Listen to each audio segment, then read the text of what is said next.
दोस्तों, जब 1922 में आर्कियोलॉजिस्ट हावर्ड कार्टर ने इतिहास की सबसे बड़ी खोज की, उन्होंने बॉय किंग तूतनखामेन का मकबरा ढूंढ निकाला।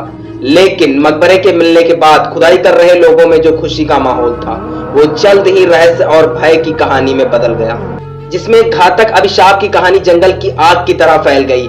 आइए इसके पीछे की सच्चाई को जानते हैं। कई सालों की खोज के बाद हावर्ड कार्टर और उनकी टीम ने मिस्र की किंग्स वैली में मकबरे का पता लगाया। उन्हें मकबरे के अंदर गोल्डन आर्टिफैक्ट्स, ज्वेलरी और तूतनखामेन का आइकॉनिक गोल्डन मास्क मिला।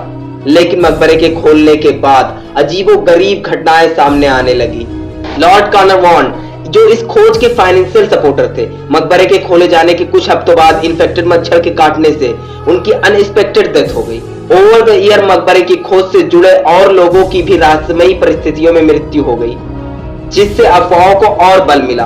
कुछ लोगों का मानना है कि यह अभिशाप कब्र के पास पाए गए एक शिलालेख से उत्पन्न हुआ था, जिसमें लिखा था, पैरों की शांति को भंग करने वालों के लिए मौत तेज पंखों पर सवार होकर आएगी। लेकिन क्या यह चेतावनी सच में मौजूद थी या सिर्फ मीडिया द्वारा खोज को सनसनीखेज बनाने के लिए बनाई गई थी? वैज्ञानिकों ने अभिशाप को लेकर ज्यादा लॉजिकल एक्सप्लेनेशन दी है।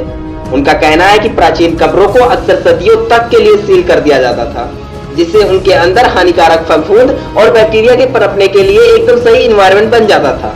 और जब कब्रों को खोला जाता था तो ये बैक्टीरिया लोगों के नाक और मुंह के रास्ते से शरीर में इंटर कर जाते थे, जिससे बीमारी पैदा होती थी और ये बीमारी लोगों के मौत का कारण बनती थी। और रही बात उस वक्त होने वाली मौतों की, तो वो कोई अभिशाप नहीं, महज एक कोइंसिडेंट था।